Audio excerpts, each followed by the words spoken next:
everyone, I welcome you to my channel Faith Over Fear। तो हम कर रहे थे चैप्टर नंबर 4 क्वाड्रिलेटरल्स और इससे पहले वाले लेक्चर में मैंने आपको इंट्रोड्यूस करवाया था स्क्वायर से। मैंने क्या बताया था कि स्क्वायर जो है वो रेक्टेंगल तो होता ही है प्लस कुछ और प्रॉपर्टीज भी उसके पास एक्स्ट्रा होती है ना। कि अगर मैं एक वेन डायग्राम बनाऊं तो ये भी समझाया था मैंने आपको वेन डायग्राम क्या होता है। अगर आपने उस वीडियो को नहीं चेकआउट करा तो प्लीज इससे पहले वो वीडियो देख लेना ताकि आपको ये कंसेप्ट और अच्छे से समझ आए। ओके चलो, तो rectangle plus some other properties क्या मिलाकर ये अगर ये इन दोनों को मिला लेते हैं rectangle plus some other properties तो वो बन जाता है हमारा स्क्वायर। ठीक है, इसको वेन डायग्राम से हम कैसे रिप्रेजेंट कर सकते हैं कि एक बड़ा सा सर्कल बनाएंगे और उस बड़े सर्कल को बोल देंगे रेक्टेंगल है। तो इस बड़े सर्कल में सारे रेक्टेंगल्स भरे हुए हैं और इन सारे रेक्टेंगल्स में से एक छोटा सा पोर्शन हमने स्क्वायर को दे दिया कि हाँ इन छोटे से पोर्शन में हमारे ऐसे रेक्टेंगल्स हो गए जिनके पास ये 3 प्रॉपर्टीज एक्स्ट्रा होगी। ठीक है, अब आप बोलोगे मैम एक्स्ट्रा प्रॉपर्टीज में आपने लिखा हुआ है साइड्स आर इक्वल। ठीक है, ये क्या है? Diagonals meet at dash, diagonals dash dash. तो ये मैंने आपको पिछले लेक्चर में बताया था वैसे तो, लेकिन आज अगर मैं आपको बोलूं कि तुम दोनों को तुम्हें ये 2 प्रॉपर्टीज निकालनी है, ये फाइंड आउट करनी है कि ये एक्स्ट्रा प्रॉपर्टीज आखिर में है क्या, रेक्टेंगल से क्या अलग है इनके डायगोनल से। मतलब रेक्टेंगल के डायगोनल्स के बारे में हमने 2 चीजें पढ़ी थी, डायगोनल्स आर इक्वल, हमने ये पढ़ा था diagonals are equal in case of rectangle और डायगोनल्स बाइसेक्ट ईच अदर, है ना। ये 2 चीजें हमने ऑलरेडी पढ़ ली थी। अब स्क्वायर में 2 चीजें एक्स्ट्रा होती है डायगोनल्स के केस में, मतलब ये 2 प्रॉपर्टीज तो होगी, इक्वल भी होगी बाइसेक्ट भी करेंगे, लेकिन 2 और प्रॉपर्टीज है जो स्क्वायर में एक्स्ट्रा होगी। अब ये क्या है उसको आज हम एक थ्योरम की तरह से, एक प्रूफ की तरह से प्रूफ करेंगे कि एक्चुअली में प्रॉपर्टीज होती क्या है। तो हम प्रूफ छोड़ो, हम फाइंड ही कर लेते हैं। तो यहाँ पे diagonals meet at which degree, diagonals एक दूसरे को कौन से एंगल पर मीट करते हैं, मतलब ये एंगल क्या है, अब ये फाइंड करते हैं और फिर तुम्हें इससे प्रॉपर्टी भी याद हो जाएगी और हमारा ये वाला क्वेश्चन भी कवर हो जाएगा। क्लियर हो गया?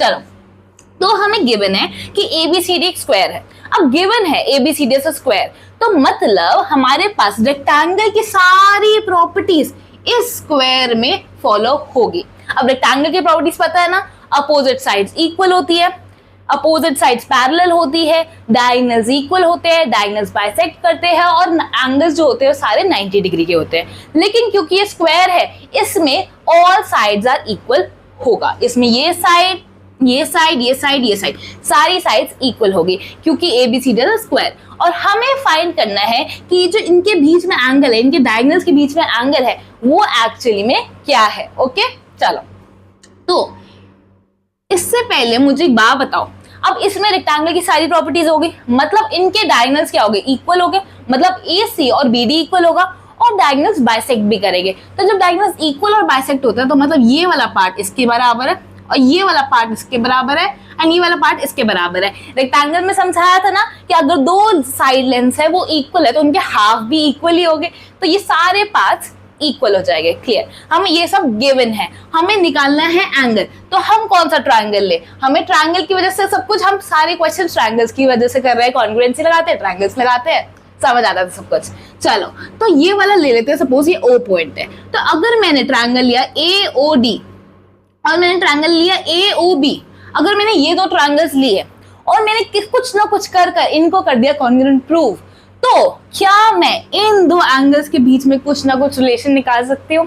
और मुझे वही एंगल के तक तो पहुंचना है, मुझे क्वेश्चन में यही तो निकालना है। तो मैं इन 2 ट्रायंगल्स को ले लेती हूँ क्योंकि इनसे मैं उस एंगल के करीब पहुंच रही हूँ। क्लियर हो गया? चलो, तो in triangle AOD and triangle AOB, ये 2 ट्रायंगल्स लिए। अब इन 2 ट्रायंगल्स में क्या क्या गिवन है हमें कि पहले तो AD और AB बराबर है क्योंकि all sides are equal in a square. ठीक है, तो AD इक्वल्स टू AB, ठीक है, और ब्रैकेट में लिख दो sides of the square. Clear, और फिर क्या है, ये जो AO है, जो AO है वो दोनों ट्रायंगल्स में कॉमन पार्ट है, AO AOD में भी आ रहा है और AO AOB में भी आ रहा है ना। तो AO is equals to AO क्योंकि ये जो है वो हमारा कॉमन पार्ट है। चलो, अब क्या है, हमारे पास ये साइड हो गई, ये साइड हो गई, ये साइड हो गई, 2 साइड्स तो हमने एक दूसरे की प्रूफ कर दी कि 2 इक्वल साइड्स हमें मिल गई है। अब कुछ और चाहिए हमें कॉन्ग्रुएंसी प्रूफ करने के लिए, तो ध्यान से देखो, क्या तुम्हें DO दिख रहा है? और क्या तुम्हें बीओ दिख रहा है? क्या ये दोनों इक्वल है? क्योंकि डायगोनल्स बाइसेक्ट कर रहे हैं, ठीक है। तो DO equals to OB because diagonals bisect each other. और फिर हमें क्या पता चल गया कि ये वाली साइड ये वाली के इक्वल है, क्योंकि कॉमन है, ये इसके इक्वल है और ये इसके इक्वल है, तो मतलब तीनों साइड्स इक्वल की कैटेगरी में आ रही है। तो हम क्या लगाएंगे?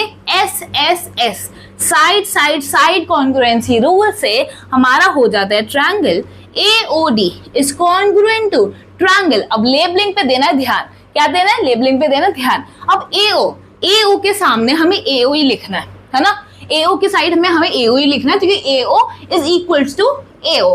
तो एओ लिखूं या फिर ओए लिखूं? अब ये मेरे को कंफ्यूजन हो जाती है कि मैं इसको एओ लिखूं मैम या ओए लिखूं। तो मैंने बोला दोनों लिखकर देख लो और फिर हम एलिमिनेट कर देंगे गलत ऑप्शन को। तो अगर मैं एओ लिखती हूँ तो एओ बी लिखना पड़ेगा, और ओए लिखती हूँ तो ओए बी लिखना होगा, क्योंकि ट्रायंगल तो 3 वर्टिसेस से ही बनता है ना। तो या तो एओ बी होगा यहाँ पे या फिर ओए बी होगा। अब इन दोनों में से क्या होगा चेक कर लेते हैं। चलो अब कैसे चेक करें? दूसरी साइड ले लो कोई, एडी और ए बी आपस में कॉरेस्पॉन्डिंग होने चाहिए। तो मतलब एडी मतलब फर्स्ट और लास्ट लेटर लूंगी तो एडी और ए बी मिलना चाहिए। तो फर्स्ट और लास्ट में एडी आया, यहाँ पे फर्स्ट और लास्ट लिया तो ए बी आया। चलो यही तो चाहिए था मुझे, ये वाला तो सही हो गया। यहाँ पे फर्स्ट और लास्ट किया तो ओ बी आ गया, तो ये वाला तो गलत हो गया। तो मैं ये लिखूंगी triangle AOD is congruent to triangle AOB. Clear हो गया? चलो अब ये हो गया हमारे कॉन्ग्रुएंट प्रूफ। अब क्या करें? अब हम लगाएंगे सीपीसीटी। सीपीसीटी क्या कहते हैं? बाय सीपीसीटी हमारे कॉन्ग्रुएंट जो पार्ट्स हो गए वो इक्वल हो गए। अब यहाँ पे हमें ये वाला एंगल देखने थे, है ना, ये दो एंगल्स की वजह से हमने फर्स्ट प्लेस पे इस पे कॉन्ग्रुएंसी लगाई थी। तो ये जो एंगल ए और डी है, ये जो एंगल ए ओ डी है और जब एंगल ए ओ बी है, angle A O B and A O D वो एक दूसरे को कॉरेस्पॉन्डिंग है। अब कॉरेस्पॉन्डिंग है, कॉन्ग्रुएंट प्रूव हो गए, तो हम लिख सकते हैं कि angle A O D is equals to angle A O B. ठीक है, ये दो जो एंगल्स है वो एक दूसरे के इक्वल हो गए। क्लियर हो गया? चलो अब क्या करें? अब ध्यान से देखो, तुम्हें मैंने पढ़ा रखा है कि ये एक स्ट्रेट लाइन है। बीडी क्या है? एक स्ट्रेट लाइन है। बीडी एक स्ट्रेट लाइन है, ठीक है, दिख रही है। अब बीडी एक स्ट्रेट लाइन है तो इस पे स्ट्रेट एंगल मतलब 180 डिग्री का एंगल बनेगा। अब किसी भी स्ट्रेट लाइन पे एंगल कौन सा होता है? 180 डिग्री। अब यहाँ पे एओ जो है ना वो ऐसे जा रहा है, ऐसे जा रहा है एओ। ये जो एओ है वो हमारे बीडी वाले को दो पार्ट्स में डिवाइड कर रहा है। मतलब ये जो एंगल है 180 डिग्री का वो भी दो पार्ट्स में डिवाइड हो गया। लेकिन चाहे वो दो पार्ट्स में डिवाइड हुआ, लेकिन इन दोनों का सम तो 180 डिग्री ही रहेगा ना, क्योंकि ये दोनों एंगल जो है एओडी और एओबी वो एक स्ट्रेट लाइन पे लाई कर रहे हैं। तो इन दोनों का जो सम होगा वो 180 डिग्री होगा, क्योंकि ये लीनियर पेयर है, समझा चुकी हूं ऑलरेडी। तो angle AOD plus angle AOB equals to 180 degree, क्योंकि ये है लीनियर पेयर। अब क्या करें? अभी लीनियर पेयर तो हो गए, फिर हमें क्या करना है? एओडी और एओबी 180 डिग्री हो गए। अब लेकिन ये इक्वल भी है, तो क्या मैं एओडी की जगह एओबी लिख सकती हूँ? एओडी प्लस एओबी 180 डिग्री था और ये दोनों इक्वल थे, तो मैंने बोला मैं एओडी की जगह एओबी लिख देती हूँ, क्या फर्क पड़ता है, दोनों इक्वल ही तो है। तो मैंने इसकी जगह लिख दिया एंगल एओबी। अब यहाँ पे अगर 2 times angle AOB, 2 times angle AOB equals to 180 degree, तो एंगल एओबी हमारा क्या आ गया? 90 डिग्री। अगर एंगल एओबी 90 डिग्री मिल गया, मतलब एंगल एओबी हमें 90 डिग्री मिल गया, तो क्या अब एंगल एओडी जो कि हमने इसको इक्वल प्रूफ करा था वो भी 90 डिग्री हो जाएगा? हो जाएगा कि नहीं हो जाएगा? हो जाएगा। अब मुझे बताओ कि क्या तुम्हें एंगल सीओडी दिख रहा है? क्या तुम्हें एंगल सीओडी दिख रहा है? ठीक है, और क्या ये एओबी के वर्टिकली अपोजिट एंगल है? वर्टिकली अपोजिट क्या होता? अगर दो लाइंस एक दूसरे को काट रही है तो ये जो आमने सामने वाले एंगल्स है वो वर्टिकली अपोजिट हो गए, वो आमने सामने वाले एंगल्स वर्टिकली अपोजिट हो गए और ये इक्वल हो गए। ठीक है, चलो एंगल सीओडी जो है वो होगा हमारा एंगल एओबी की इक्वल, है ना, एंगल एओबी के इक्वल, क्योंकि वो वर्टिकली अपोजिट एंगल है और ये था 90 डिग्री के इक्वल। एंगल एओबी 90 डिग्री था तो एंगल सीओडी भी 90 डिग्री हो गया। ठीक है, अब क्या तुम्हें एंगल बीओसी दिख रहा है? एंगल ओ सी दिख रहा है, ठीक है। अब क्या ये वर्टिकली अपोजिट है किसके, एंगल एओडी से, vertically opposite, vertically opposite, vertically opposite, vertically opposite. तो एंगल बीओसी, एंगल बीओसी क्या अब एंगल एओडी के इक्वल हो जाएगा, जो कि क्या था 90 डिग्री था। तो क्या अब सारे एंगल 90 डिग्री हो गए। तो अब क्या मैं कह सकती हूं कि diagonals of a square meet at 90 degree. तो जो हमारा फिलअप वाला क्वेश्चन था वो तो हो गया, क्योंकि हमारे पास रेक्टेंगल की प्रॉपर्टीज तो होती है, लेकिन डायगोनल्स में ये स्पेशलिटी होती है स्क्वायर के केस में कि वो आपस में 90 डिग्री पे मिलते हैं, हर एंगल यहाँ पे 90 डिग्री का होता है। क्लियर हो गया। चलो अब एक और प्रॉपर्टी होती है इनके पास स्पेशल, इनके डायगोनल्स के पास दो एक्स्ट्रा प्रॉपर्टीज होती है। पहले तो 90 डिग्री पे, और दूसरा क्या होता है, दूसरा होता है, रुको मैं बताती हूँ, चलो बताती क्यों, मैं यहाँ पे फाइंड करके दिखा देती हूँ, हम खुद निकाल लेते हैं कि क्या एक्स्ट्रा प्रॉपर्टी होती है। चलो अब है गिवन, मैं ही बना लेती हूँ तो हौश-पौश हो जाएगा नहीं तो। देखो ये है एक स्क्वायर, ठीक है, ए बी सी डी। तो गिवन है हमें कि A B C D is a square. Clear हो गया। अब हमारे पास ये जो डायगोनल्स हैं, अब इसकी एक और प्रॉपर्टी होती है, वो हमें निकालना है। अब कैसे निकालेंगे ये बताती हूँ।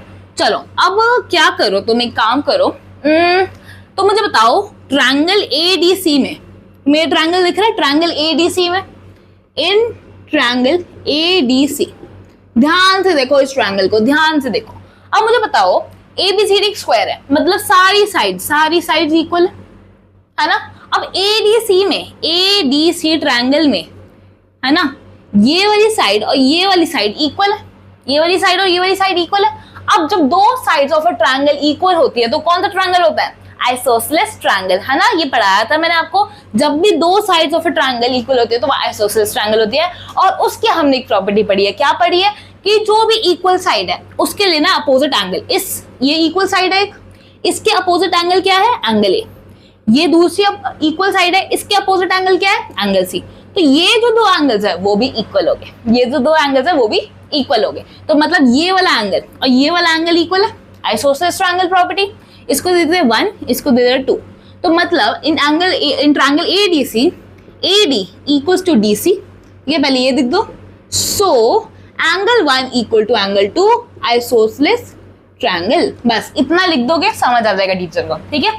चलो अब मुझे बताओ इन ट्रायंगल ए बी सी, अब ए बी सी ट्रायंगल पे गौर दो। ए बी सी में ए बी और बी सी इक्वल है, दो साइड्स इक्वल है ट्रायंगल की, क्या है, आइसोसेलेस ट्रायंगल है। फिर से प्रॉपर्टी लगा दो, बीसी के अपोजिट एंगल ये है ना, इसको ले लेते 3। बी ए के अपोजिट एंगल क्या है, ये, इसको ले लेते हैं 4। तो अब क्या एंगल 3 और एंगल 4 इक्वल हो गए, हाँ, angle 3 will be angle equal to angle A, क्योंकि यहाँ पे ए बी और बी सी इक्वल था और हमने लगा दी आइसोसेलेस ट्रायंगल प्रॉपर्टी, ठीक है। तो एंगल 3 एंगल 4 के इक्वल हो गया, एंगल 1 एंगल 2 के इक्वल हो गया। अब क्या करें जी, इसका क्या कर सकते हैं हम। अब ध्यान से देखो, अब तुम्हें यह बात पता है कि जो स्क्वायर है, every square is a rectangle. तो मतलब स्क्वायर के पास हर रेक्टेंगल की मतलब स्क्वायर के पास हर एक प्रॉपर्टी होगी रेक्टेंगल की। तो मतलब यहाँ पे जो एंगल्स हो गए वो 90 डिग्री तो हो गई, सारे एंगल्स, है ना, ये तो क्लियर हो गया। चलो अब यहाँ पे एंगल्स 90 डिग्री है, ये समझ आ गया। चलो इसकी जरूरत नहीं थी अभी, बट स्टिल ठीक है। अब क्या देखो एडीसी में, देखो इन ट्रायंगल एडीसी, इन ट्रायंगल एडीसी देख रहे हो, ए बी सी। अब यहाँ पे क्या है, एंगल डी 90 डिग्री है, हर एंगल 90 डिग्री था। यहाँ पे एंगल 1 एंगल सी को हमने 1 और 2 नाम दिया था, और ये जो दोनों थे वो इक्वल थे, हमने प्रूफ कर दिया था, है ना। अभी तक का सिनेरियो सही है। चलो अब मुझे बताओ क्या इसमें हम एंगल सम प्रॉपर्टी लगा सकते हैं। एंगल सम क्या कहती है कि सारे एंगल्स लो ट्रायंगल के उनको सम कर दो, उनका सम 180 डिग्री के इक्वल होगा। तो 90 डिग्री ये वाला angle plus angle 1 plus angle 2 equals to 180 degree, ये समझ आ गया। अब 90 डिग्री उस साइड ले जाओ, angle 1 plus angle 2 equals to 90 degree, है ना। अब मेरे को बताओ एंगल 1 और एंगल 2 इक्वल है, तो मैं किसी की जगह भी एंगल 1 की जगह क्या एंगल 2 लिख सकती हूँ, कुछ चेंज होगा नहीं। तो angle 2 plus angle 2 equals to 90 degree, 2 times angle 2 equals to 90 degree. Angle 2 equals to 45 degree. ये समझ आ गया? अब एंगल 2 अगर 45 है तो एंगल 1 क्या होगा?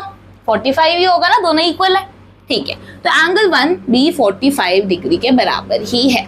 ये दो चीजें हमें मिल गई। अब एक और चीज करनी है हमें। अब मेरे को बताओ, ट्रायंगल एडीसी तो हो गया, अब ट्रायंगल एबीसी पे फिर से जाते हैं। ABC, in triangle ABC triangle में एंगल भी 90 डिग्री, एंगल भी 90 डिग्री है, और ये वाला एंगल 3 एंगल है, और ये वाला एंगल 4 एंगल है। ये 3 एंगल्स दिख रहे हैं। अब 3 एंगल्स पर हम एंगल सम प्रॉपर्टी लगा सकते हैं, ट्रायंगल का पार्ट है क्योंकि। तो एंगल बी मतलब जो कि 90 डिग्री है, एंगल बी क्या था? 90 degree, plus angle 3 plus angle 4 equals to 180 degree. तो angle 3 plus angle 4 equals to 90 degree. अब एंगल 3 और एंगल 4 इक्वल है, तो क्या मैं एंगल 3 की जगह एंगल 4 लिख सकती हूँ? हाँ, तो मैं एंगल 3 की जगह अगर एंगल 4 लिख दूंगी तो एंगल 4 क्या आ जाएगा? 2 times angle 4 equal to 90 degree, जैसे यहाँ पे था, तो एंगल 4 हो जाएगा 45 डिग्री। और अगर एंगल 4 45 डिग्री है तो एंगल 3 भी 45 डिग्री हो जाएगा, क्योंकि ये दोनों थे इक्वल, ये दोनों थे इक्वल। अब हमारे पास क्या आ गया? अब हमारे पास एंगल 1, एंगल 2, एंगल 3, एंगल 4, सारे के सारे एंगल्स क्या आ गए? 45 डिग्री के एंगल आ गए। चलो, अब हमारे पास क्या है? अब हमारे पास जो स्क्वायर है उसमें हमें समझ आ गया कि जैसे ये स्क्वायर मैं फिर से बना देती हूँ, उसमें ए बी सी डी था, और हमने निकाला है कि अगर मैंने ये डायगोनल बनाया तो ये वाला एंगल भी 45 है, ये वाला एंगल भी 45 है, ये वाला भी 45 है, ये वाला भी 45। ये समझ आ गया? हमने 1 2 3 4 सबको 45 निकाल दिया, तो मतलब ये सारे एंगल्स 45 है जो मैंने लेबल करे। अब इससे क्या पता चलता है? अब ध्यान से देखो, एंगल ए था 90 डिग्री, एंगल ए क्या था? 90 डिग्री, पूरा एंगल ए क्या था? 90 डिग्री। ओके, और ये जो एंगल DAC है या फिर एंगल 1 जो हमने लेबल करा था और जो एंगल 3 लेबल करा था, वो एंगल ए को 2 पार्ट्स में डिवाइड कर रहा है। मतलब एंगल 1 जो है प्लस एंगल 3 जो है वो 90 डिग्री बना रहा था, है ना? और अब हमने एंगल 1 और एंगल 3 इक्वली प्रूफ कर दिए। तो क्या इसका मतलब ये नहीं है कि एंगल ए, ये जो एंगल ए था उसको मैंने ये जो डायगोनल बनाया वो इस पूरे एंगल को 2 इक्वल पार्ट्स में डिवाइड कर रहा है, क्योंकि एंगल 1 और एंगल 3 इक्वल है, एंगल 1 और एंगल 3 इक्वल है। तो ये जो डायगोनल मैंने बनाया था AC, वो एंगल A को 2 इक्वल पार्ट्स में डिवाइड कर रहा है, क्योंकि एंगल 1 इक्वल टू एंगल 3। और ध्यान से देखोगे तो जो 45 डिग्री आया है, जो 45 डिग्री आया है वो एक्चुअली 90 डिग्री का हाफ ही तो है। 90 डिग्री डिवाइडेड बाय 2 करोगे तो 45 डिग्री ही आएगा। और तुम ध्यान से देखोगे कि एंगल 1 और एंगल 3 45 ही तो है। तो इसका मतलब मैंने पूरा एंगल लिया और उसमें से AC को पास करा, और जैसे ही वो AC पास हुआ एंगल A में से, उसमें 2 पार्ट्स में डिवाइड हो गया वो, और वो दोनों इक्वल पार्ट्स थे। तो क्या हम कह सकते हैं कि जो डायगोनल AC था उसने बाइसेक्ट करा हमारे एंगल A को? बाइसेक्ट पता चुकी हो, बाइसेक्ट क्या होता है? किसी भी चीज को 2 इक्वल पार्ट्स में डिवाइड करना बाइसेक्ट होता है। ठीक है, तो क्या मैं कह सकती हूँ AC इज बाइसेक्टिंग एंगल है ना? और क्या इधर देखो, अब एंगल C क्या था? 90 डिग्री। एंगल C क्या था? 90 डिग्री। अब एंगल C को भी तो 2 इक्वल पार्ट्स में डिवाइड कर रहा है AC। 45 ये एंगल 2 एंगल 4 इक्वल थे, दोनों 45 डिग्री आ गए। तो क्या मैं कह सकती हूँ AC is bisecting angle C as well? So AC bisects both angle A and angle C। Clear हो गया? अब सिमिलरली अगर मैं दूसरी साइड भी प्रूफ करूं, जैसे BD भी डायगोनल लूं, तो भी मैं यही देखूंगी कि भाई ये एंगल B भी 2 इक्वल पार्ट्स में डिवाइड हो रहा है 45 और ये एंगल D भी 2 इक्वल पार्ट्स में डिवाइड हो रहा है 45। तो इन शॉर्ट, जब भी मैं 2 डायगोनल्स बनाऊंगी एक स्क्वायर के, तो वो वर्टेक्स एंगल्स को बाइसेक्ट करेगा, वो वर्टेक्स एंगल्स को 2 इक्वल पार्ट्स में डिवाइड कर देगा 45। ठीक है, 90 डिग्री डिवाइडेड टू 45 होता है। तो यहाँ पे 45, यहाँ पे 45, यहाँ पे 45, यहाँ पे 45। C को भी बाइसेक्ट करेगा, D को भी बाइसेक्ट करेगा 45। ठीक है, तो क्या मैं कह सकती हूँ diagonals of square bisect the vertex angles. Clear हो गया? तो ये एक और प्रॉपर्टी हो गई। तो मतलब स्क्वायर के पास रेक्टेंगल की सारी प्रॉपर्टीज है, प्लस हमारे पास एक्स्ट्रा प्रॉपर्टीज क्या है कि all sides are equal, diagonals bisect the vertex angles and diagonals meet at 90 degree. ये 3 प्रॉपर्टीज हमारे स्क्वायर के पास एक्स्ट्रा है, ठीक है। तो ये ऐसे कभी कंफ्यूज नहीं होगा, तुम ऐसे याद करोगे ना, हाँ रेक्टेंगल की याद हो गई, अब स्क्वायर की 3 एक्स्ट्रा प्रॉपर्टीज है, तो तुम्हारे दिमाग में ना एक फ्लो चार्ट बन जाएगा। और don't worry, at the end of the chapter या कभी भी मैं आपको एक पूरे फ्लो चार्ट या पूरे टैबलेट फॉर्म में लिखवा दूंगी कि किस किस शेप की क्या क्या प्रॉपर्टीज है, ताकि आपको अच्छे से रिवाइज आप कर सको। क्लियर हो गया? चलो अब क्या करेंगे हम, अब आई गेस हम करते हैं फिगर इट आउट, जो कि आपकी फर्स्ट फिगर इट आउट है चैप्टर की। इससे पहले क्या आपको मुझे ये क्या याद है आपको कारपेंटर प्रॉब्लम, जब कारपेंटर के पास 2 वुडन स्टिक्स थी और उसको एक रेक्टेंगल बनाना था, तो मैंने आपसे पूछा था कि वो क्या करे, वो ऐसा क्या करे, वो कैसे लगाए उन वुडन स्टिक्स को कि अगर वो थ्रेड से उनके एंड पॉइंट्स को ज्वाइन करे तो वो रेक्टेंगल बन जाए। ये वुडन स्टिक्स याद है आपको? दूसरी कहाँ गई? हाँ ये वुडन स्टिक्स याद है? इसको मैंने बोला था अगर रेक्टेंगल बनाना है तो ये दोनों डायगोनल्स जो है वो इक्वल होने चाहिए और ये जो डायगोनल्स है वो बाइसेक्ट करने चाहिए, मतलब ये वाला पार्ट इसके बराबर और ये वाला पार्ट इसके बराबर। तो अगर मैं इसको थ्रेड से ज्वाइन करूंगी, है ना, तो ये बन जाएगा रेक्टेंगल, क्योंकि ये दोनों इक्वल है और मैंने उसको ऐसे लगाया कि वो बाइसेक्ट कर रहा है, तो ये रेक्टेंगल बन जाएगा। अगर अब कारपेंटर को स्क्वायर बनाना है तो वो कैसे ज्वाइन करेगा? डायगोनल्स की क्या प्रॉपर्टीज है? इक्वल तो होनी चाहिए, बाइसेक्ट भी करनी चाहिए, इक्वल भी होनी चाहिए, बाइसेक्ट भी करनी चाहिए। लेकिन कैसे लगाया वो? अब वो ऐसे लगाए, ऐसे लगाए, ऐसे लगाए, ऐसे लगाए, कैसे? इन दोनों डायगोनल्स के बीच का एंगल क्या होना चाहिए? स्क्वायर के केस में इन 2 डायगोनल्स के बीच का एंगल 90 डिग्री होना चाहिए। मतलब मैं अगर ऐसे लगाऊंगी डायगोनल्स को 90 डिग्री, 90 डिग्री, 90 डिग्री, 90 डिग्री, तो और फिर मैं यहाँ पे थ्रेड बांधूंगी तो ये जो शेप बनेगी ना वो बनेगी स्क्वायर की। तो ये जो शेप बनेगी ना तो वो बनेगी स्क्वायर की। देखिए यहाँ पे ऐसे ज्वाइन हो जाएगा, ठीक है, तो ये स्क्वायर की शेप बन जाएगी। और ऐसे कारपेंटर स्क्वायर की शेप बना सकता है by using 2 wooden sticks. Clear हो गया? चलो अब हम करेंगे figure it out. Figure it out में आपका फर्स्ट क्वेश्चन कहता है कि हमारे पास एक रेक्टेंगल गिवन है, 2 पार्ट्स है, दोनों में रेक्टेंगल गिवन है, ठीक है, और हमें सारे एंगल्स निकालने हैं बाय यूजिंग द प्रॉपर्टीज, जो कि हम पढ़ चुके हैं। तो बहुत ही इजी है, ध्यान दो। ये रेक्टेंगल है फर्स्ट पार्ट में और हमारे पास ये डायगोनल है। क्लियर हो गया? हाँ, अब क्या कर रहे हैं? ये है 30 डिग्री। अब वो बोल रहे ये वाला, ये वाला, ये वाला, ये वाला, ये वाला, ये वाला, ये वाला, ये वाला, ये वाला, ये वाला, ये वाला, सारे एंगल्स निकाल कर दो भाई। अब कोई बच्चा ये ना बोले कि मैम ये 90 डिग्री है। बेटा ये रेक्टेंगल है, स्क्वायर नहीं है। स्क्वायर में डायगोनल्स 90 डिग्री पे मीट करते हैं, रेक्टेंगल में ये कोई प्रॉपर्टी होती नहीं है। याद नहीं, हम एक्सपेरिमेंट करा था कि as long the diagonals are equal and they bisect each other, वो रेक्टेंगल होगा, उसको कोई फर्क नहीं पड़ता यहाँ पे क्या एंगल बने, ठीक है, बस स्क्वायर को फर्क पड़ता है। चलो ये डायगोनल्स है तो diagonals are equal and they bisect each other, first property rectangle की, ठीक है। अब इससे क्या मैं एक चीज निकाल सकती हूँ? और मेरे को एक और चीज पता है कि 90 डिग्री होता है यहाँ का, हर वर्टेक्स एंगल 90 डिग्री होता है ना। तो अब मुझे बताओ कि 30 डिग्री और ये वाला एंगल मिलकर क्या बनाना चाहिए? 90 डिग्री, क्योंकि यहाँ पे ABCD है अगर, तो एंगल D, पूरा एंगल D 90 डिग्री है और एंगल D एक्चुअली में एंगल 1 + 30 डिग्री से मिलकर बन रहा है 90 डिग्री। तो क्या एंगल 1 60 डिग्री नहीं होगा? क्या ये एंगल 60 डिग्री नहीं होगा? होगा, तभी तो एंगल 60 डिग्री + 30 डिग्री 90 डिग्री होगा, ठीक है। ये समझ आ गया? ठीक है। अब मुझे एक बात बताओ, क्या तुम्हें ट्रायंगल OAODC दिख रहा है? ट्रायंगल ODC, ध्यान से देखो। अब इस ट्रायंगल में क्या तुम्हें 2 इक्वल साइड्स दिख रही है? OD और OC। क्या दिख रहा है? OD और OC 2 इक्वल साइड्स है, मतलब 2 इक्वल साइड्स मिलते ही हमें पता चल गया कि भाई आइसोसेलेस ट्रायंगल है। चलो एंगल्स इक्वल करते हैं, आइसोसेलेस एंगल प्रॉपर्टी लगाते हैं। चलो अब फिर क्या है, ये वाली साइड इक्वल थी तो इसके अपोजिट वाला एंगल ये वाली साइड इक्वल थी, इसके अपोजिट वाला एंगल ये। तो अब ये दोनों एंगल्स क्या हो गए? इक्वल हो गए। तो अगर ये 30 डिग्री है तो ये क्या होगा? ये भी 30 डिग्री होगा। क्लियर हो गया? अब सिमिलरली एंगल C बना रहा है 90 डिग्री। इसका एक पार्ट पता चल गया हमें 30 डिग्री, तो इसका दूसरा पार्ट क्या होगा? 30 डिग्री में मैं क्या ऐड करूं कि मुझे 90 डिग्री मिल जाएगा? 60 डिग्री।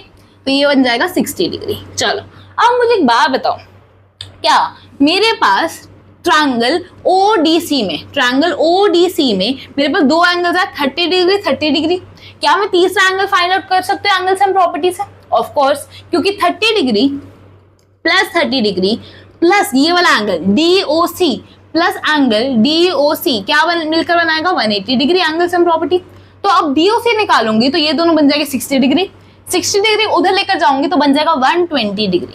तो एंगल DOC आ जाएगा हमारा 120 डिग्री। अब ये 120 डिग्री है तो इसके जस्ट अपोजिट वाला एंगल वर्टिकली अपोजिट एंगल हो जाएगा, दो लाइन स्ट्रेट लाइंस क्रॉस करी, सामने आमने सामने वाले एंगल्स हो जाएंगे इक्वल, वर्टिकली अपोजिट एंगल से ये वाला भी 120 डिग्री हो जाएगा। क्लियर हो गया? अब मेरे को बताओ ट्रायंगल OBC ट्रायंगल में OB और OC इक्वल है। जैसे किसी ट्रायंगल में दो साइड्स इक्वल दिखे हमें क्या लगाना है आइसोसेलेस ट्रायंगल प्रॉपर्टी। ठीक है, अब OC इक्वल है तो इसके अपोजिट वाला एंगल ये है, OB इक्वल है, OB के अपोजिट वाला एंगल 60 डिग्री, तो क्या ये वाला और ये वाला एंगल इक्वल हो जाएगा? ठीक है, तो ये हो जाएगा 60 डिग्री। ठीक है, क्लियर हो गया? अब सिमिलरली ये वाला एंगल हो जाएगा 30 डिग्री, क्योंकि 60 डिग्री प्लस 30 डिग्री हमारा एंगल B1 आ रहा है 90 डिग्री। क्लियर हो गया?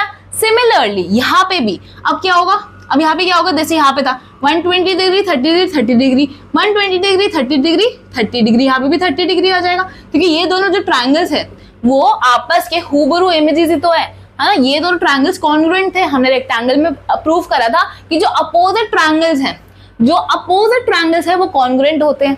तो जब कॉन्ग्रुएंट है और हमें पता है कि ये 120 डिग्री 30 डिग्री 30 डिग्री है तो ये भी 120 डिग्री 30 डिग्री 30 डिग्री तो होगा। आप निकाल भी सकते हो, ऑफ कोर्स हमें ये अगर एंगल नहीं पता तो एंगल सम लगा लो, 120 degree plus 30 degree plus x equals to 180 degree, तो यहाँ पे 30 डिग्री ही आएगा। क्लियर हो गया? चलो यहाँ पे क्या आएगा 60 डिग्री, क्योंकि 30 degree plus 60 degree is equals to 90 degree, और ये दोनों ट्रायंगल भी कॉन्ग्रुएंट हो जाएंगे। अब एक चीज बच गई, अब ये वाला एंगल या ये वाला एंगल कोई भी निकाल लो। अब ट्रायंगल OBC में हमें पता है 60 degree plus angle BOC equals to 180 degree, 60 degree plus 60 degree plus angle BOC 180 degree के बराबर है। तो क्या मैं BOC निकाल सकती हूँ? 60 प्लस 60 120 उधर जाएगा 60 डिग्री आ जाएगा। क्लियर हो गया? समझ आ गया? चलो अब क्या यहाँ पे 60 डिग्री लिख सकती हूँ? अब यहाँ पे 60 है तो यहाँ पे भी 60 डिग्री होगा, वर्टिकली अपोजिट एंगल्स। तो ऐसे हम हर एक एंगल का पता लगा सकते हैं, बस हमारे पास प्रॉपर्टीज होनी चाहिए और हमें प्रॉपर्टीज याद होनी चाहिए, उसका एप्लीकेशन पता होना चाहिए, कहाँ पे क्या लगाना है। इक्वल साइड्स मिल गई, एक ट्रायंगल में दो इक्वल साइड मिल गई, आइसोसेलेस लगा दो। एक स्ट्रेट लाइन पे दो एंगल्स मिल रहे हैं, लीनियर पेयर का लगा दो, वर्टिकली अपोजिट लगा दो अगर आमने सामने वाले एंगल्स है, या फिर एंगल सम प्रॉपर्टी लगा दो। यही एकदम घूम फिरा कर ना यही यूज करनी पड़ेगी आपको। क्लियर हो गया? चलो अब इसका सेकेंड पार्ट करते हैं, एंड सेकेंड पार्ट भी एकदम सेम सा ही है, बस इसमें एंगल जो दिया हुआ है वो कोई और है, लेकिन प्रॉपर्टीज वही लगेगी हमारी।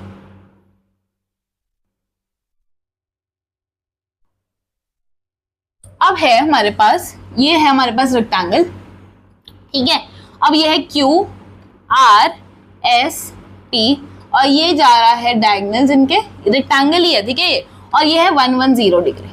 अब बताओ एंगल्स सेम चीज है, पहले तो इक्वल मार्क कर लेते हैं, diagonals are equal and they bisect each other, opposite sides are equal, ये सब कुछ मार्क कर दिया ताकि हमें दिख जाए आराम से हमें क्या क्या लगाना है। चलो अब मुझे बताओ, पहले तो मुझे सबसे पहले चीज एक ही चीज दिख रही है कि जो ये लाइन है ना वो स्ट्रेट लाइन है, और ये स्ट्रेट लाइन है ना उस पर एक एंगल दिया हुआ है, तो मैं दूसरा एंगल निकाल सकती हूँ। स्ट्रेट लाइन दिखते ही लीनियर पेयर लगाओ। अब 110 प्लस ये वाला एंगल क्या बनाएगा 180 डिग्री, क्योंकि ये स्ट्रेट लाइन पे लाया कर रहे हैं, तो 110 में मैं क्या ऐड करूँ कि 180 डिग्री बन जाएगा 70 डिग्री। अब मुझे बताओ, क्या तुम्हें दो लाइंस दिख रही है कांटा मारते हुए एक दूसरे को, दो लाइंस कांटा मारते हुए दिख रही है एक दूसरे के ऐसे और ऐसे, तो क्या ये दोनों एंगल्स इक्वल हो गए, वर्टिकली अपोजिट एंगल्स? और क्या ये वाले एंगल्स इक्वल हो गए, vertically opposite angles 70 degree.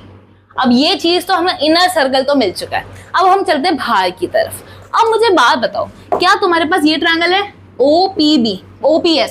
Triangle OPS और इसमें हमारे पास दो साइड्स इक्वल दी हुई है, ओपी और ओएस। जैसे ही दो साइड्स दिखे क्या आना चाहिए दिमाग में, आइसोसेलेस ट्रायंगल। तो ओएस इक्वल है तो मतलब ये वाला एंगल, और ओपी इक्वल है मतलब ये वाला एंगल एक दूसरे के इक्वल हो गए। तो मतलब ये वाला एंगल और ये वाला एंगल एक दूसरे के इक्वल है। अब हम लगा सकते हैं एंगल सम प्रॉपर्टी। इसको मैं ले लेती हूँ सपोज करो x, और इसको भी ले लेती हूँ x, ठीक है, इक्वल है। तो मैंने इसको वेरिएबल में डाल दिया, ये भी x है ये भी x है, अब मुझे x ढूंढना है, ठीक है, x ढूंढना है। x 110 प्लस x, तो ये क्या है, एंगल सम प्रॉपर्टी लगाओगे 180 डिग्री। चलो 110 उधर जाएगा तो ये आ जाएगा 70 डिग्री, यहाँ पे आ जाएगा 2x और x आ जाएगा हमारा 35 डिग्री। क्लियर हो गया। तो यहाँ पे आ जाएगा 35 डिग्री, यहाँ पे आ जाएगा 35 डिग्री। अब एक चीज पता मुझे, क्या हर एक एंगल 90 डिग्री होगा? वर्टेक्स एंगल इस 90 डिग्री होगा। तो जो 35 डिग्री में मैं क्या ऐड करूं बेटा कि 90 डिग्री मिल जाएगा? 55 डिग्री, यहां पे भी 55 डिग्री। क्लियर हो गया। अब मुझे बताओ ट्रायंगल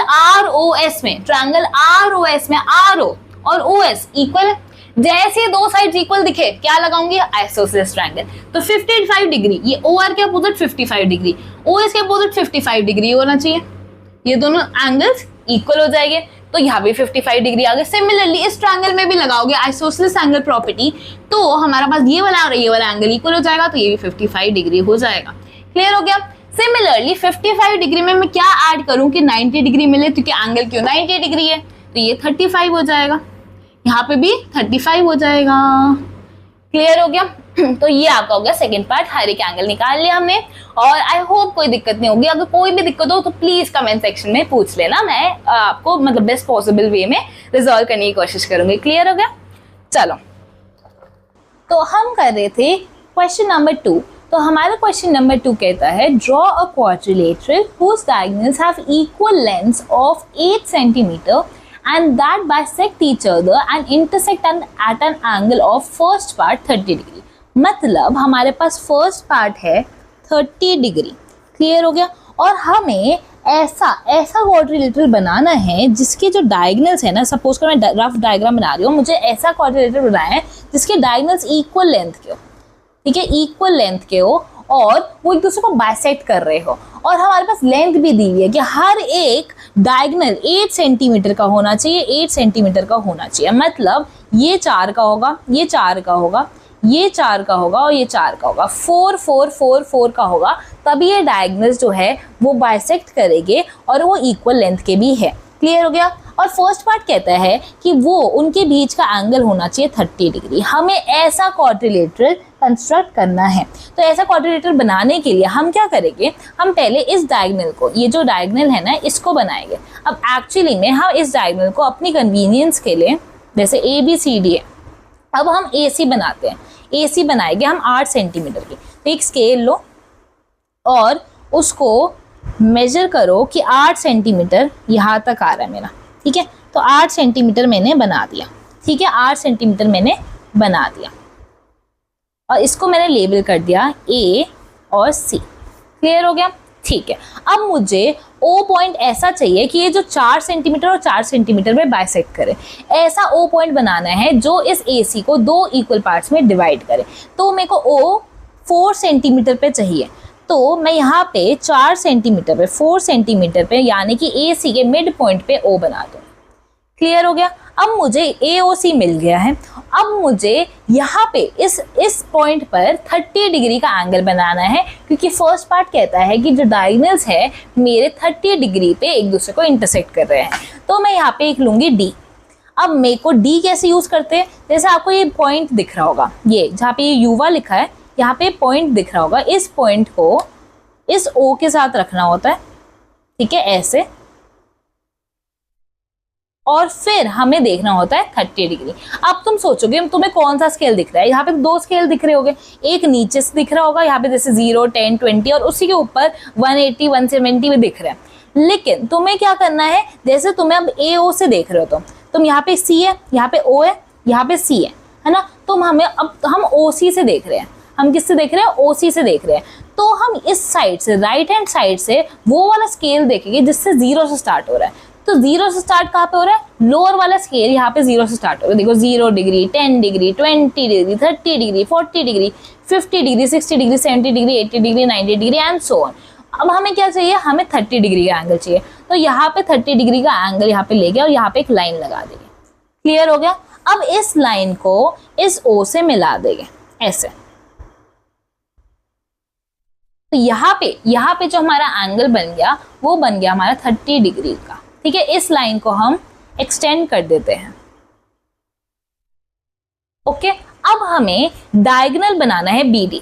BD इसी लंबी लाइन पे कहीं ना कहीं होगा, क्योंकि ये जो है BD और AC आपस में 30 डिग्री में कट कर रहे हैं, तो BD भी इसी लाइन का एक पार्ट होगा।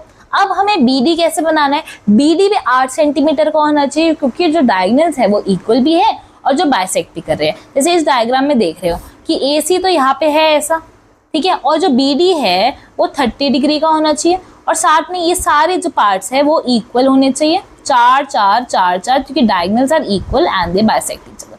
मतलब यहाँ पे भी 4 सेंटीमीटर होना चाहिए और यहाँ पे भी 4 सेंटीमीटर होना चाहिए, तभी यहाँ जाकर BD बनेगा। क्लियर हो गया। ऐसे रफ डायग्राम बना सकते हो ताकि तुम्हें कंस्ट्रक्शन में ईजी हो जाए।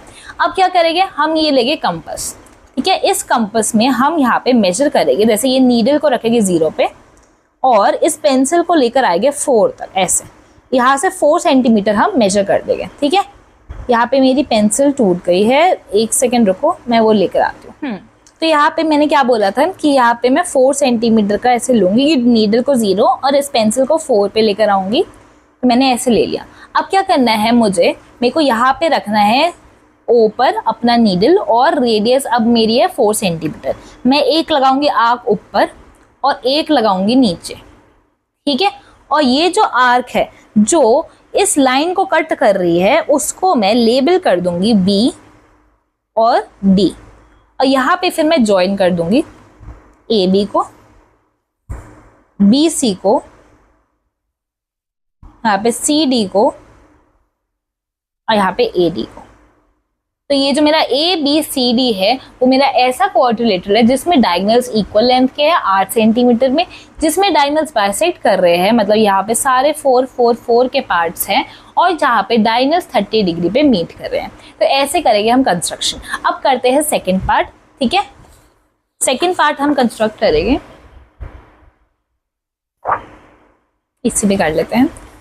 जैसे अब सेकंड पार्ट सेम है, बस अब हमें 40 डिग्री का एंगल बनाना है। मतलब 8 सेंटीमीटर का हम पहले बनाएंगे डायगोनल,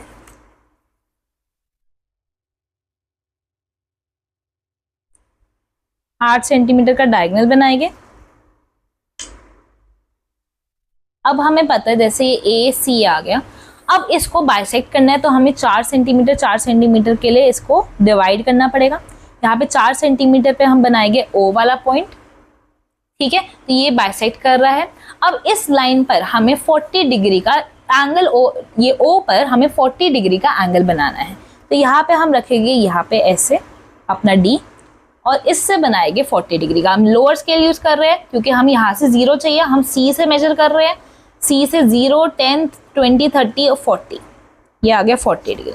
अब 40 डिग्री का यहाँ पे आ गया, तो इसको ज्वाइन कर लो ऐसे O से। ठीक है, ऐसे ज्वाइन कर लिया। अब क्या करना है, हमें AC एक डायगोनल मिल गया, हमें एक और डायगोनल बनाना है इस लाइन पर।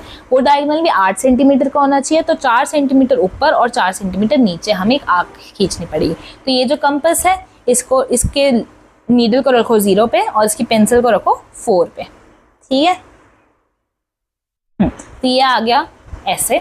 अब with O as center and radius equal to 4 centimetre, draw an arc above and draw an arc below. ठीक है, ये हमने ड्रॉ कर लिया अपनी आर्क। अब क्या करना है, यहाँ पे लेबल करना है इसको B और यहाँ पे कर दो लेबल D।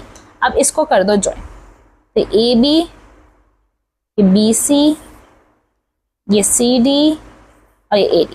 तो ये आ गया हमारा एक और क्वाड्रिलेटरल।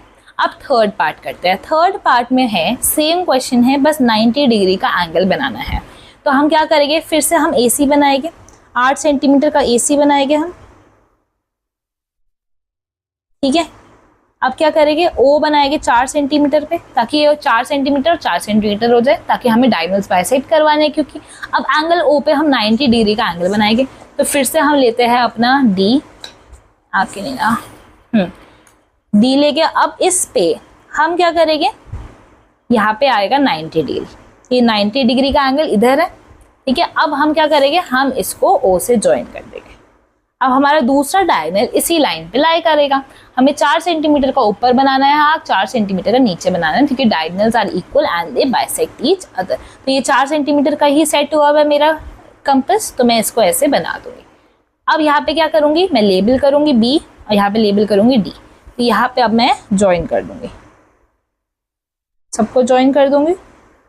तो अब तुम मुझे एक ऑब्जर्वेशन बताओ, यहाँ पे डायगोनल्स इक्वल भी है, डायगोनल्स बाइसेक्ट भी कर रहा है, और मतलब डायगोनल्स इक्वल है, डायगोनल्स बाइसेक्ट कर रहा है, और हमारे डायगोनल्स के बीच का angle 90 degree 90 degree 90 degree 90 degree है। इसलिए क्या तुम्हें ये शेप जानी पहचानी लग रही है?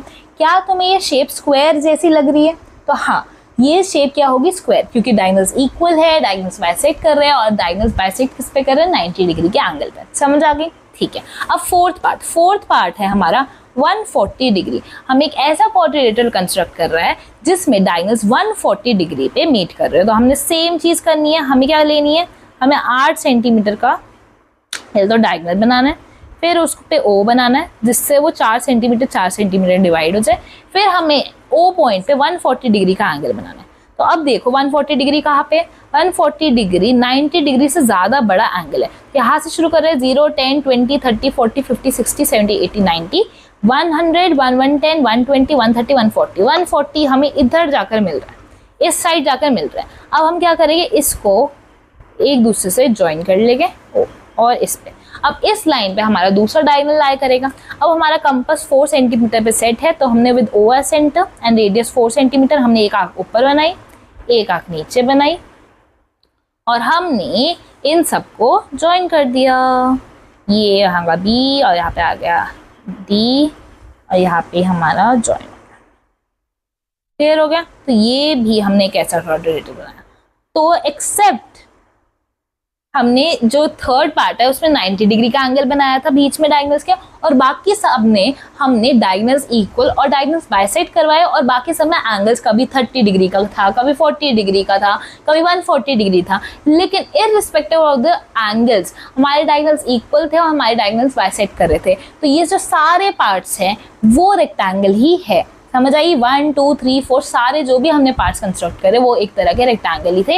इवन द थर्ड पार्ट जो कि हमारा स्क्वायर था वो एक्चुअली में स्क्वायर रेक्टेंगल ही तो होता है। तो every square is a rectangle, तो हम कह सकते हैं कि every part was a rectangle and the third part is a special kind of rectangle, है ना? क्योंकि स्क्वायर क्या है, रेक्टेंगल ही है, rectangle plus some other properties है। तो रेक्टेंगल की स्पेशल प्रॉपर्टी वो करता है, पोजेस करता है, तो हम कह सकते हैं every square is a rectangle and in fact every square is a special kind of rectangle. समझ आ गया? तो आई होप आपको ये कंस्ट्रक्शन वाला पार्ट क्लियर हो गया। अब करते हैं क्वेश्चन नंबर 3। क्वेश्चन नंबर 3 कहता है consider circle with centre O. तो हमारे पास सर्कल है विद सेंटर ओ, तो एक सर्कल बनाएंगे हम, गोल सा बनाओ, गोल सा। याद था ना डोरेमोन की ट्यून? अगर याद तुम्हें डोरेमोन बनाने का तरीका आता था, खैर छोड़ो, बहुत पहले आता था तो शायद तुम्हें नहीं पता होगा, बट ठीक है। Consider circle with centre O, ठीक है।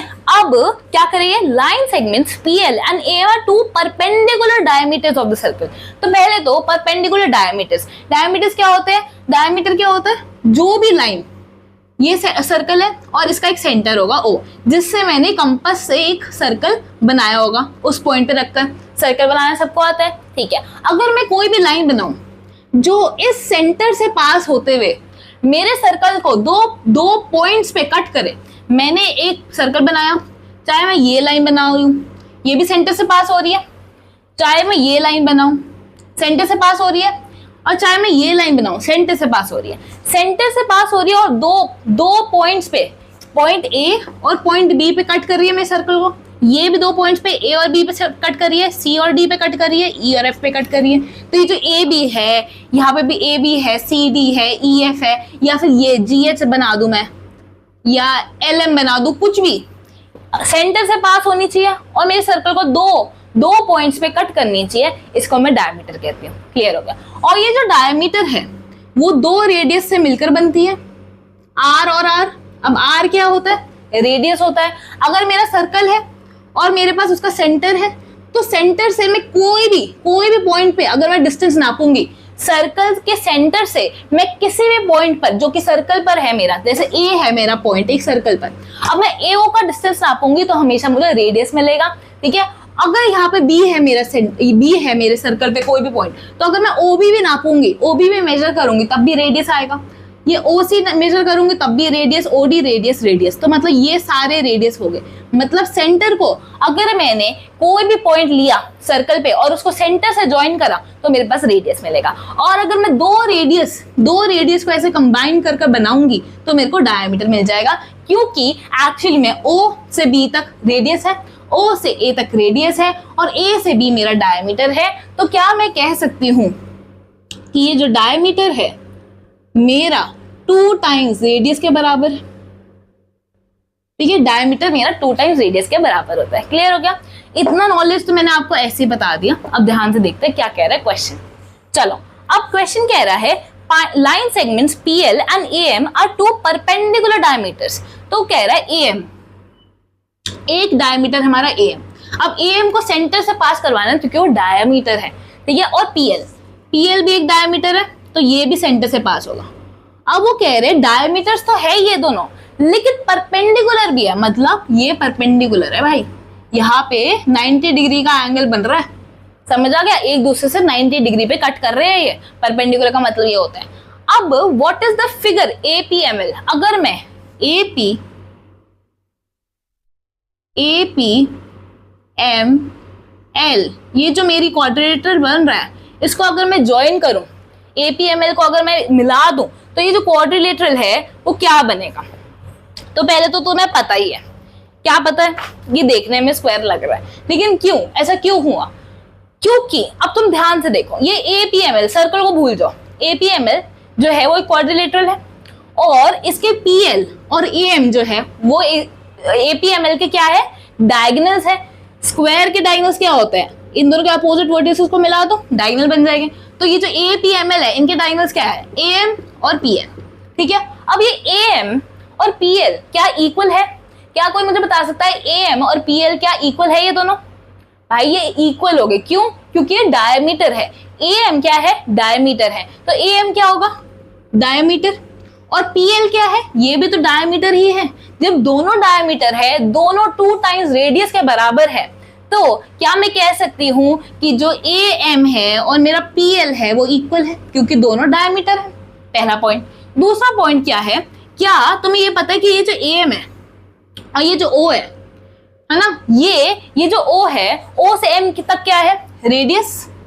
O से सेंटर से किसी भी पॉइंट तक डिस्टेंस रेडियस होता है। O से A तक, O से सेंटर से किसी भी पॉइंट तक डिस्टेंस क्या होता है? रेडियस होता है। तो मतलब जो हमारा सेंटर होता है, जो हमारा सेंटर होता है वो डायमीटर को 2 इक्वल पार्ट्स में डिवाइड करता है। ऐसे भी कह सकते हो ना, R और R में, R और R में। सिमिलरली PL भी डायमीटर था, तो ये जो सेंटर O है इसको R और R में डिवाइड करेगा, है, तभी तो हमारा डायमीटर 2 टाइम्स रेडियस के बराबर भी होता है। तो क्या मैं कह सकती हूँ ये जो डायगोनल्स है, फिर से वापस आओ क्वाड्रिलेटरल पे, जो डायगोनल्स है इस क्वाड्रिलेटरल के वो इक्वल भी है और वो बाइसेक्ट भी कर रहे हैं। बाइसेक्ट का मतलब क्या होता था कि 2 इक्वल पार्ट्स में डिवाइड कर रहे हैं। ये जो AM है वो क्या PL को 2 इक्वल पार्ट्स में डिवाइड कर रहा है? R और R। क्या ये जो AM दिया हुआ है और PL उस पर बनी है, तो क्या PL AM को 2 इक्वल पार्ट्स में डिवाइड कर रहा है? R और R। तो मतलब डायगोनल्स इक्वल है एंड डायगोनल्स आल्सो बाइसेक्ट भी कर रहे हैं ईच अदर। तो डायगोनल्स इक्वल डायगोनल बाइसेक्ट, इससे पता चल रहा है कि ये रेक्टेंगल है। लेकिन क्या कुछ और भी है इसके पास? ध्यान से देखोगे तो diagonals are meeting at 90 degree. हमें गिवन था कि जो डायमीटर्स है वो परपेंडिकुलर है, तो यहाँ पे जो एंगल बन रहे हैं वो 90 डिग्री के बन रहे हैं, मतलब डायगोनल इक्वल है, डायगोनल बाइसेक्ट कर रहे हैं। ये इससे तो रेक्टेंगल मिल गया था हमें, लेकिन अब डायगोनल 90 डिग्री पे भी मिल रहे हैं। तो जब भी डायगोनल 90 डिग्री पे भी एक दूसरे को मिलते हैं तो अब हमने अभी प्रूफ करा था कि वो क्वाड्रिलेटरल एक स्क्वायर बन जाता है। क्लियर हो गया? तो ये APML एक स्क्वायर है। क्लियर हो गया? चलो, बस इतना ही क्वेश्चन था। इसको तुम मेजर भी कर सकते हो, कंस्ट्रक्शन कर पूरा सर्कल बनाओ, डायमीटर्स कंस्ट्रक्ट करो, परपेंडिकुलर इंश्योर करो कि जो डायगोनल्स है वो परपेंडिकुलर हो, और फिर अगर तुम हर एक साइड को मेजर करोगे तो हर एक साइड इक्वल आएगी। ठीक है, और सारी properties of a square follow करेंगे, ठीक है। तो ये हमारा होमवर्क भी है, आप खुद से इसको बनाकर चेक कर सकते हो। अब अगला क्वेश्चन क्या है हमारा, हाँ, we have seen how to get 90 degree using paper folding. Now suppose we do not have paper but 2 sticks of equal length. चलो हमारी स्टिक्स आ गई, चलो हमारे पास 2 स्टिक्स हैं इक्वल लेंथ की and a thread, how do we make a exact 90 degree using this. अच्छा भाई, तो वो कह रहे हैं कि हमारे पास 2 स्टिक्स है हमारे पास, सपोज करो 2 स्टिक्स है, ठीक है। अब वो बोल रहे हैं कि हमें ना यहाँ पे 90 डिग्री का एंगल चाहिए। हमारे पास कोई कंपास नहीं है, हमारे पास कोई प्रोट्रैक्टर या फिर डी जिसे कहते हैं वो नहीं है हमारे पास। हमें यहाँ पे 90 डिग्री बनाना है।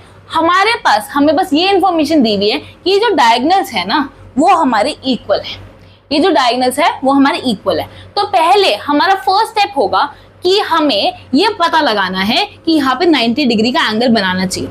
अब ध्यान से सोचो, ऐसी 2 डंडियां जिनके बीच में 90 डिग्री का एंगल बने, तो क्या ये स्क्वायर होना चाहिए था? क्या इसको अगर मैं थ्रेड से ज्वाइन करूं तो क्या ये स्क्वायर बनेगा? तो ऑटोमेटिकली यहाँ पे 90 डिग्री एंगल बन जाएगा, क्योंकि स्क्वायर के डायगोनल्स 90 डिग्री पे कट करते हैं। तो मेरा पूरा ध्यान किस पे होगा? इस चीज को स्क्वायर बनाने में। अब इस चीज को स्क्वायर कैसे बनाऊंगा? पहला मेथड, मतलब पहला स्टेप क्या है कि मैं ये 2 डंडियां ऐसे रखूं कि ये एक दूसरे को बाइसेक्ट करें, मतलब ये वाला इक्वल ये इसके इक्वल हो और ये वाला पार्ट इसके इक्वल हो, और क्योंकि इक्वल है तो ये चारों पार्ट्स इक्वल हो जाएगा। मतलब मैं ऐसे रखूं कि ये दोनों डायगोनल्स एक दूसरे को बाइसेक्ट करें, ठीक है। अब मेरे को इसको स्क्वायर बनाना है, स्क्वायर बनाऊंगी तभी तो ये 90 डिग्री होगा। तो मैं ऐसा थ्रेड लूंगी। क्वेश्चन में क्या गिवन है कि मेरे पास थ्रेड है एक, तो मैं थ्रेड बांधूंगी यहाँ से यहाँ तक एक थ्रेड बांधूंगी। फिर सेम साइज का थ्रेड लूंगी, इसी साइज का थ्रेड, और मैं उसको यहाँ से यहाँ तक बांध दूंगी, ऐसे बांधूंगी ताकि ये डंडिया में एडजस्ट हो जाएगी ना। जैसे मैंने ये रखा है ऐसे, अब मैंने ये वाला थ्रेड यहाँ से बांध दिया। अब यहाँ से मैं सेम साइज का लूंगी, तो मैं ऐसे करके मतलब डायगोनल्स को हिलाकर ऐसे एडजस्ट करूंगी। ये जो दोनों थ्रेड्स बांधे होंगे मैंने, ये वाली साइड और ये वाले थ्रेड्स, जो थ्रेड बांधे होंगे मैंने वो इक्वल लेंथ के हो, तो मतलब ये वाला थ्रेड और ये वाला थ्रेड इक्वल हो जाए। क्लियर हो गया, समझ आ गया? अब मुझे बताओ, क्या मैंने ऐसे बांध दिया, अब क्या ये एंगल 90 डिग्री बन गए होंगे? अभी क्या ये एंगल 90 डिग्री बन गए होंगे? मुझे भी नहीं पता, कैसे करें, पता कैसे लगाए? कॉन्ग्रुएंसी लगा देते हैं। ये ट्रायंगल दिख तो रहे हैं हमें 2 ट्रायंगल्स। अगर मैं बोलूं ABCD, तो ट्रायंगल ABC और ट्रायंगल ABD में, triangle ABC and triangle ABD में क्या मेरे पास AB और AB कॉमन है? क्या मेरे पास AB और AB कॉमन है दोनों में? ठीक है। क्या मेरे पास AC और AD इक्वल है? AC और AD, हाँ, मैंने अभी तो थ्रेड बांधा, दोनों को इक्वल साइज थ्रेड लिया और दोनों से बांध दिया, तो AD और CD भी इक्वल है। क्या BC और BD इक्वल है? क्या BC और BD इक्वल है? हाँ, क्योंकि हमने डायगोनल्स को, हम जो स्टिक्स को ऐसे प्लेस करा था ताकि वो बाइसेक्ट करें। तो SSS से triangle ABC is congruent to triangle ABD। Clear हो गया? नेमिंग ध्यान से करनी है। चलो, अब ये दोनों हो गए कॉन्ग्रुएंट। अब अगर कॉन्ग्रुएंट हो गए triangle ABC is congruent to triangle ABD, अगर ये कॉन्ग्रुएंट हो गए तो इनके कॉरेस्पॉन्डिंग पार्ट CPCT से इक्वल हो गए, तो ये वाला एंगल ABC एंगल ABD के इक्वल होगा, एंगल ABD के इक्वल होगा। चलो, अब ये हो गए कॉरेस्पॉन्डिंग पार्ट। हम लेबलिंग से भी देखकर बता सकते हैं और हम ऐसे भी बता सकते हैं कि देखो, या तो तुम लेबलिंग से देख के बता दो CPCT से कि हाँ ABC है, ABC तो इसके कॉरेस्पॉन्डिंग क्या है? ABC ABD, तो ये और ये एंगल इक्वल हो गए। या फिर अगर तुम्हें लेबलिंग देखकर नहीं पता ना, तो एक और तरीका होता है। जैसे हमें पता है कि ये वाली लेंथ इसके इक्वल है, ये वाली लेंथ इसके इक्वल है, तो इस वाली लेंथ के अपोजिट एंगल क्या है? इस वाली लेंथ के अपोजिट एंगल क्या है? ये। अब ये वाली लेंथ इसके इक्वल थी, तो अगर इस लेंथ के अपोजिट एंगल हमने देखा तो हमें इस लेंथ के अपोजिट एंगल भी देखना पड़ेगा। तो इस लेंथ के अपोजिट एंगल ये है, तो ये जो 2 एंगल्स हो गए वो इक्वल हो गए CPCT से। समझ आ गया? तो लेबलिंग अगर नहीं भी देखनी तो हम ऐसे भी पता लगा सकते हैं। तो अगर ये 2 ट्रायंगल्स है सपोज करो, ठीक है, और ये वाला साइड इक्वल है, तो इसमें और ये दोनों कॉन्ग्रुएंट है, तो ये वाला एंगल क्योंकि इस साइड के इक्वल ये है, तो इन दोनों साइड के अपोजिट एंगल जो हो गए वो इक्वल हो गए। मतलब इस साइड का अपोजिट एंगल ये, इस साइड का अपोजिट एंगल ये, और ये दोनों इक्वल हो गए अगर ये 2 ट्रायंगल्स कॉन्ग्रुएंट है। ओके, चलो, तो ये दोनों एंगल्स, एंगल 1 और एंगल 2 इक्वल हो गए। अब एंगल 1 और एंगल 2 इक्वल है और एंगल 1 और एंगल 2 एक स्ट्रेट लाइन पे लाए कर रहे हैं, तो मतलब एंगल 1 प्लस एंगल 2 जो है वो हमारा 180 डिग्री होगा क्योंकि लीनियर पेयर है। अब एंगल 1 प्लस एंगल 1, एंगल 2 की जगह एंगल 1 लिख दिया, 180 डिग्री है तो 2 टाइम्स एंगल 1 180 डिग्री, तो एंगल 1 हो गया 90 डिग्री, एंगल 1 90 डिग्री है तो एंगल 2 भी 90 डिग्री हो जाएगा, तो ये हो जाएगा 90 डिग्री, ये भी हो जाएगा 90 डिग्री। तो क्या हमें यही चाहिए था? क्या हमें यही चाहिए था कि जो ये डायगोनल्स है वो एक दूसरे को 90 डिग्री पे काटे। और ऐसा क्यों हुआ? क्योंकि हमने यहाँ पे थ्रेड ऐसे लगाया कि ये साइड इक्वल हो गई ये साइड के, अब ये साइड इक्वल हो गई ये साइड के, ठीक है, और डायगोनल्स भी इक्वल थे, डायगोनल बाइसेक्ट भी कर रहे थे। तो देखो ये वर्क कैसे हुआ, इसके पीछे को फिलोसफी भी समझा देती हूँ। वैसे तो ये कोई समझाएगा नहीं, यहाँ तक खत्म हो गया क्वेश्चन, इतना ही लिखना था बस। लेकिन ये वर्क क्यों करा? क्योंकि हमने पहले तो इंश्योर करा कि डायगोनल्स इक्वल है, डायगोनल्स इक्वल थी, ये डंडी थी हमारे पास और ये डंडी थी, हमने बोला डायगोनल्स इक्वल है और हमने उसको ऐसे प्लेस करा कि डायगोनल्स बाइसेक्ट करे। हमने डायगोनल्स इक्वल और डायगोनल्स बाइसेक्ट ईच अदर, ये दो चीजें अपने आप फुलफिल हो गई थी हमारी। तो जब ये दो चीजें फुलफिल हो गई तो हमें पता चल गया कि हम इसको अगर ज्वाइन करेंगे तो ये रेक्टेंगल तो बनेगा ही बनेगा, क्योंकि diagonals are equal and diagonals bisect each other. समझ आ गई? और जो अगर ये रेक्टेंगल बनेगा तो इसके अपोजिट साइड्स इक्वल होगी, इसके अपोजिट साइड्स इक्वल होगी। तो ये जो ABCD बनता हमारे पास, अगर हम कुछ भी नहीं करते, हम इंश्योर भी नहीं करते कि ये वाली साइड इसकी इक्वल है, हम ये नहीं भी करते तो भी हमारे पास ABCD रेक्टेंगल तो बनता ही, क्योंकि डायगोनल्स इक्वल और बाइसेक्ट कर रहे थे। ये दो प्रॉपर्टी फुलफिल होती, रेक्टेंगल बनना तो पक्का था।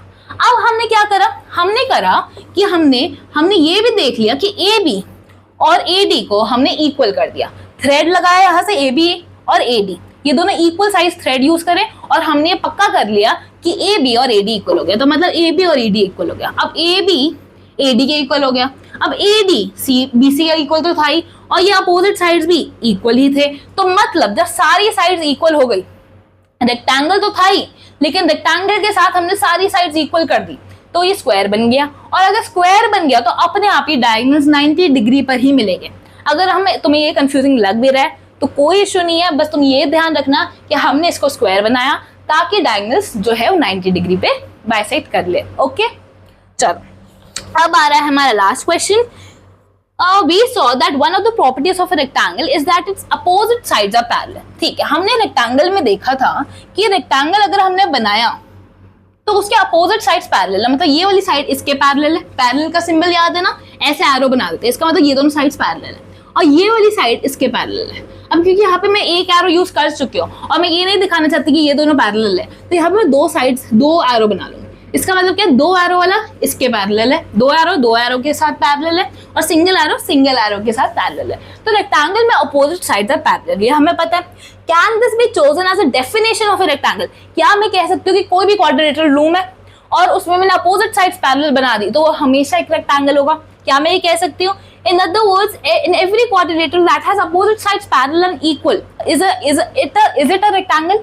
क्या मैं कह सकती हूँ कि अगर मैंने एक क्वाड्रिलेटरल बनाया जिसके अपोजिट साइड्स पैरेलल भी हो और इक्वल भी हो, जिसके अपोजिट साइड्स पैरेलल भी हो और इक्वल भी हो, तो क्या वो हमेशा एक रेक्टेंगल बनता है?